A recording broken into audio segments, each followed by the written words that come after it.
तोर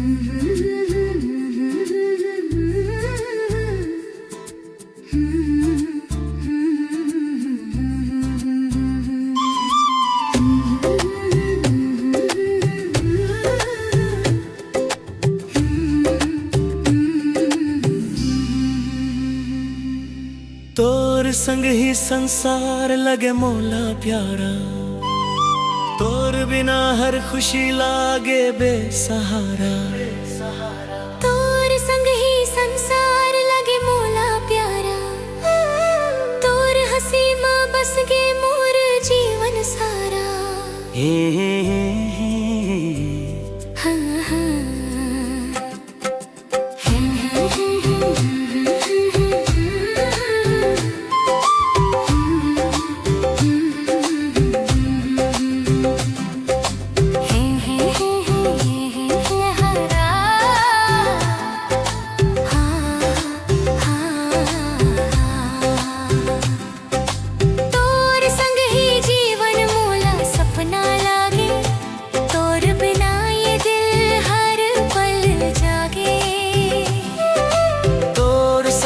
हर राह आसान लागे, तोर नाम मोर हर सांस भागे।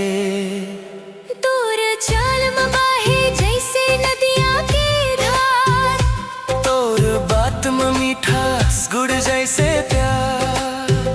पगडंडी में चलते हम छाँव धूप बीच, तोर हाथ पकड़ के मिट जाते हर एक खींच।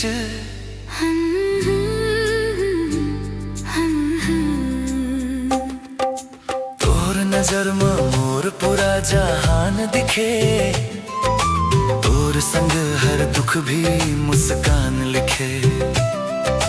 गाँव के मंदिर में जब दिया जलाए, तोर नाम में मोर हर दुआ समाए। तोर संग ही संसार लगे मोला प्यारा, तोर बिना हर खुशी लागे बेसहारा। तोर संग ही संसार लगे मोला प्यारा, तोर प्यार में बस के हम दोनों सारा।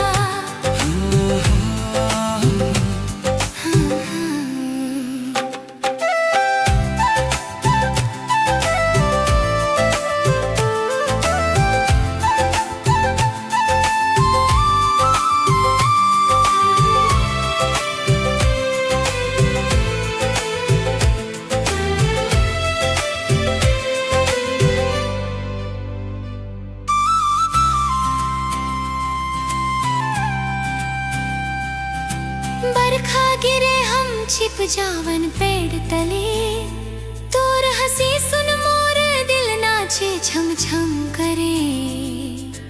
कागज के नाव में लिख दे हूँ नाम तोर, पानी माँ बहा दे हूँ मोर हर एक जोर।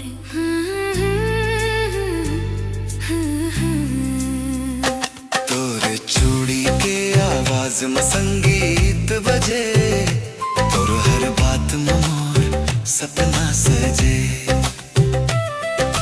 माटी के घर में सपना सजाए हम, तोर संग बुढ़ापा तक जी जाबो हम। अगर दूर गे तो ये दिल टूट जाही, तोर बिना मोर सांस रुक जाही।